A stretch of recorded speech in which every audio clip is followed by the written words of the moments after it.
Liverpool when you were a kid. You talk about Klopp's team and the style, but I think the kind of culture around Liverpool has been embedded, obviously, way back. Can you talk about what that meant to you as a young kid growing up, and has it in any way kind of made you the football guy that you are? Look, I guess like I said before, when you're a young kid, you just sort of. I was just consumed by football, and I've said before, it wasn't just playing the game. My sort of infatuation was with all the game, and so I wanted to read about all of it. And I was fascinated by the culture at a club like Liverpool. The boot room and Shankly and Paisley and Ronnie Moran, all those guys, because I just loved reading about it, just as I was interested about reading about Sir Alex or Jock Stein or any. It seemed that even as a young age, I had a real fascination with managers, and people of influence within the game because I loved the game. So reading those kind of stories back then, that was my sort of escape. We all as kids, like I said, have something that we love and takes us away from the world we were in, and that was my world. I just loved reading about the history of football clubs and the great people within them, and certainly Liverpool at the time. I thought, there was always a unique story there about this mythical boot room where all the magic sort of happened, and for me it was almost like reading fairy tales at the time. So that was my way of, like I said, creating the world, and obviously that has an influence. Yeah, it does, because that's where all the seeds are planted of my love for the game. But I don't think that's any different from anyone else who sort of has a real passion about something. There's always those seeds are usually sown at a young age where we're in our rooms and we create these worlds for ourselves. Just you've probably answered this before, apologies, but who were the posters of when you were a kid? Which kind of players are we talking about here? Oh, mate, I was mad about Kenny Dalglish. Everything was about Dalglish for me. So whether that was Celtic or Liverpool, I was a mad Kenny fan, mate. I believe it's 50 games in a row at home you're undefeated in a run that goes all the way back to Japan. What do you think has been the key to that run? And do you feel that this might be the biggest test yet, given the form Liverpool are? Over those 50 games, mate, I've had some big tests. I've had some good teams, to be fair, but I don't know. I think I said last week, I do put a lot of stock in home form, because I think that's the time where you can give your supporters, who are going to be the majority in the stadium, that feeling that you want to give them, of experiencing their team winning a game of football. So, I have put a lot of stock in that, but it's 50 games against all types of oppositions under the different types of circumstances. There would have been games in there we were down to 10 men. There would have been games in there we were down, 2 weeks ago in the 95th minute. So, there are always tests to go for that long. So, I've probably been lucky along the way too. But just back to Sonny, I think Jurgen Klopp once described him as the biggest mistake of his career from a transfer point of view, missing out on him. I know obviously you had your hands full with Celtic last season, so I don't know how much you were following Spurs last year or how much you reviewed it. His form, his turnaround has been pretty impressive so far. What do you put that down to? And also, is there any one particular player that you view as your biggest ever mistake of missing out on the transfer market? in terms of Sonny, I think it's fair to say, and Sonny said it himself. I don't think he was 100% fit last year, but that's his nature. That he would if asked to play, he would play. Do his utmost, and that I think that probably affected his form more than anything else. I think last year was a bit of a unique year for a lot of players because of the World Cup. I just don't think it was a normal year in many respects for top players. But look, the quality Sonny has, there's no doubt. That he was.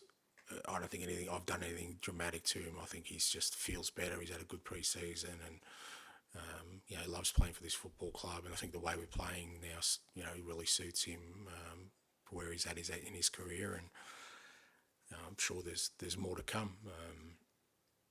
Oh, mate, I've probably made 1,000 mistakes. Who knows? You kind of follow all these players, and you think, you got close to a few of them and you didn't get them. But such is life, mate. We all make mistakes, and we all learn from them. David? Hi, I'm Davide from Italy, so sorry about two Italian questions about your two Italian players. I'll start with Vicario. No need to apologise, mate. It's okay. All right. You made him your starting goalkeeper from the beginning. What did you see in him, and what is he doing to convince himself week after week that he's your number? Yeah, look, obviously it was probably the priority position when I came in because, at the time it looked like Hugo was moving on, but there was a need for a new starting goalkeeper. And, it's one of those things where you kind of get presented with some options. And I just really liked Vic from the start in terms of the characteristics he has, as a goalkeeper, in terms of his general goalkeeping ability, his agility, his demeanor and his character around the game. And then I spoke to him, and he's such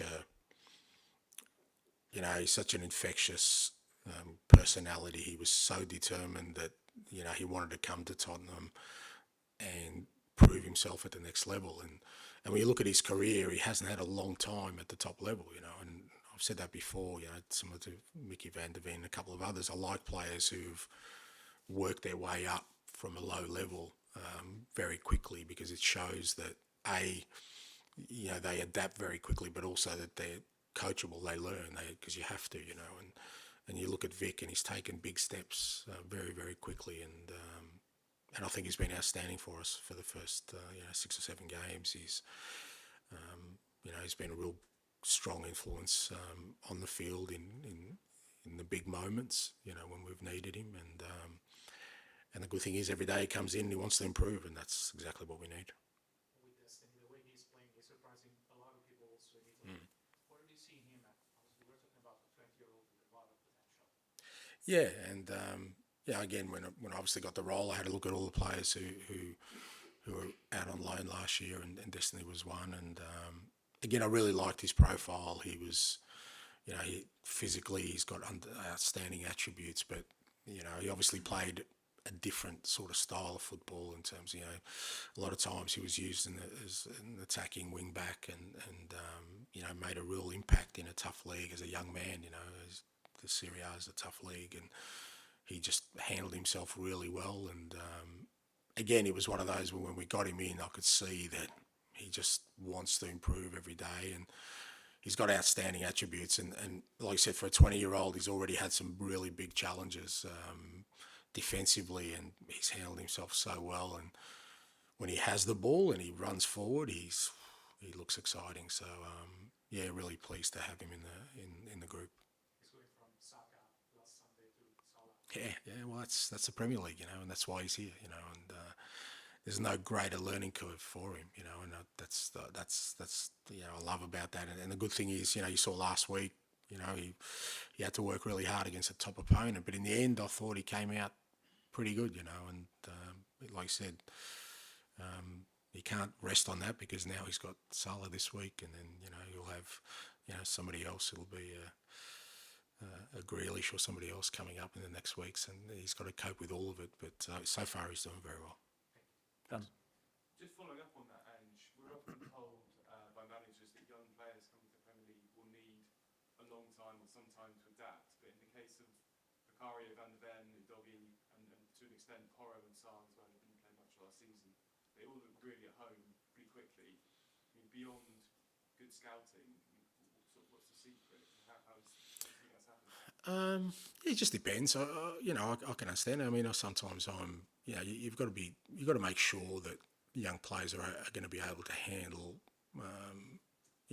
what comes playing at this level, and you certainly don't want to expose them too early, because it can have a detrimental effect. But I've always felt, again, it's something that's been consistent when I'm building teams, that I try and give them as much security as I possibly can, for them to know that there's nothing that's going to happen out there that's going to be terminal in terms of their careers. You know, don't stress about the mistakes. Don't stress about you know, you're not playing well. You know, I'll back you as long as I'm seeing you know, that you're improving and you're working hard and you're doing all the things that we need you to do. That because part of that when you're a young player is that stress of, you know, feeling like you have to really play well to keep your place in the team, and fearing that if you make a mistake in front of the whole world that, you know, that's going to cost you something. And so I've always tried, particularly in the early stage, because it's not just about the young players, all of us are in the same boat, you know, where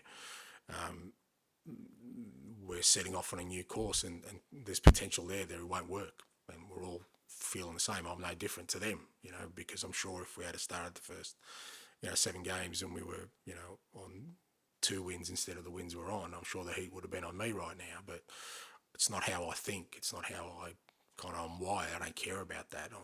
This is what we're doing. We're going to go down this road. We'll be successful. And I try and provide that framework. So at least it releases that anxiety, hopefully, and then they can play as themselves. And then it's up to them. There's no guarantees. If their performance drops, then of course they won't play. But I think that helps, you know, the young players sort of at least focus on, like I said, being as much themselves without stressing too much about outcomes. And just a quick one on Richarlison.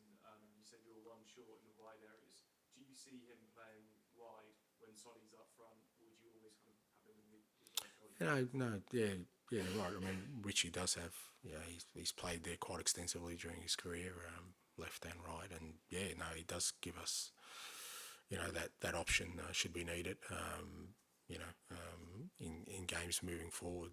So I think, you know, the fact that him and Sonny, you know, can play both central and wide, I think is going to be helpful to us moving forward. Okay, we've got time for a couple more, Tom, and then finish with Darren, please. And you spoke before about how you watched a lot of games with your dad and on telly, not necessarily Liverpool games that just stood out when you were a kid, I guess, in the 70s, the European Cup finals. Yeah, European Cup finals, definitely. They beat Tottenham, I think, 7 or 8-1. That was pretty memorable. Did you watch that one? Yeah, I watched all of them, mate. That's what I'm saying. I didn't miss anything, mate. So I watched them all. You know, I taped them. I watched them. We had tapes. You know what tapes are? You know, like videos. You put them in, record. Mate, used to, yeah, like when they won the European Cups. Yeah, loved it, mate. Because you got to remember that's 4 a.m. for me as a 11-year-old. You know, so fair bit of commitment to get up and watch them. But yeah, I remember all those games. I do, bizarrely. I don't know what to do with them, but I'm a bit of a hoarder when it comes to stuff I grew up with, so they're in boxes somewhere. There was that sense, I guess, of Liverpool and Manchester United particularly being huge clubs around the world abroad. Did you get a sense of them growing up in Australia? You know, those were the clubs that was Yeah, because I felt that in my environment. Like I said, all my mates were either Liverpool or Man United supporters, because there was just a real focus, and if you get, you know, we'd get a game a week, invariably it was one of those 2 teams, so you're always attracted to those teams. Like the FA Cup final was always a massive game in Australia to watch, and during the 70s, Liverpool, Man United were always in it. So, you know, like when you're a young person, you know, I just look at it, the circle of influence around me, they were always the teams that sort of get highlighted in that part of the world. Darren, last one, please. Don't know, just like it was just at that time where, you know, I was 12, 13, and you know we look for heroes, you know, in our lives, and he was it for me, you know, scoring European Cup finals, and you know, just the way he played, and there was something different about him, and you know, it was just like I said, when you're a young kid, you're looking for heroes, and it was him and the Fonz, mate. A sad existence, isn't it? Yeah. Cool. Yeah. Since he's left, Spurs are the joint 3rd highest scorers in the Premier League. What does that say about a team that we expected to fall apart? Yeah, again, credit to the players for that, you know, because it's not an insignificant thing when, you know, a striker who, you know, you've just seen what he's gone and done at, you know, in the Bundesliga already. He's a world-class striker. He's, you know, he's he's not the best, he's in the top 3, you know. So when you lose somebody of that significance, it can have an impact. But, you know, the players have sort of not used that as a clutch or an excuse. You know, they've embraced the fact, okay, we just got to get on with it. You know, football clubs, our supporters are still coming to support us. They weren't here supporting Harry, they were here supporting Tottenham, you know, and that's for every football club, you know. They support the club, and clubs move on quickly, and we had to move on quickly. There was no point feeling sorry for ourselves, and you know, and there was no doubt that the area that was going to get highlighted if we struggled was if we didn't score goals, because that was the obvious one. So I think it's helped that, you know, the lads have sort of embraced that part of our game. Certainly a big part of the way I set the team up to have threats in all different areas, and it's been great to see that our goals have come from, you know, different avenues: set pieces, counter attacks, you know, build up play, last minute, you know, come from behind. So I think that's been great, because it doesn't allow that narrative that, you know, could have been very easy for it to run, to say, well, you know, if we hadn't started well and it was because of lack of goals, they'd be saying, well, you know, we haven't replaced Harry. But I think people are seeing in the team that, you know, we're playing in a certain way now where they're more interested in seeing how this team develops rather than what's missing. Jurgen's been quite complimentary about you in the last hour or so, in the way that your teams play. Is it true that you model your teams on the Pushkas that you played under Melbourne? I don't know if I modelled, but yeah, not modelled it, but certainly he was an influence, because he just, you know, I think I said when he took over with us, it was, you know, 90, 91, I think.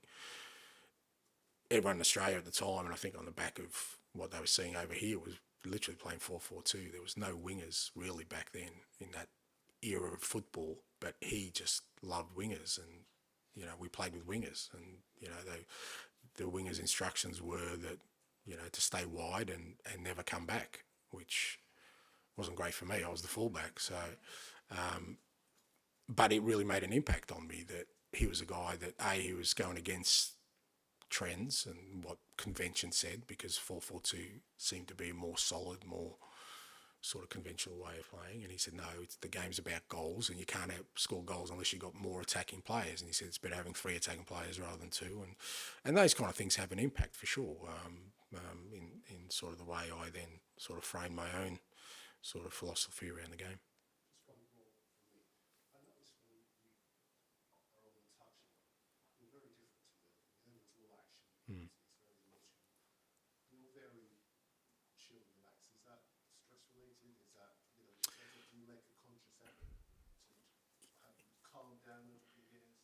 Yeah. Look, I've had my moments, but yeah, I think with those things, you can only just be yourself. That's who I am as a person. I think I've said before, I watch a game of football like I watch a movie. I concentrate. I look at it. I don't like people talking to me. I don't like being distracted.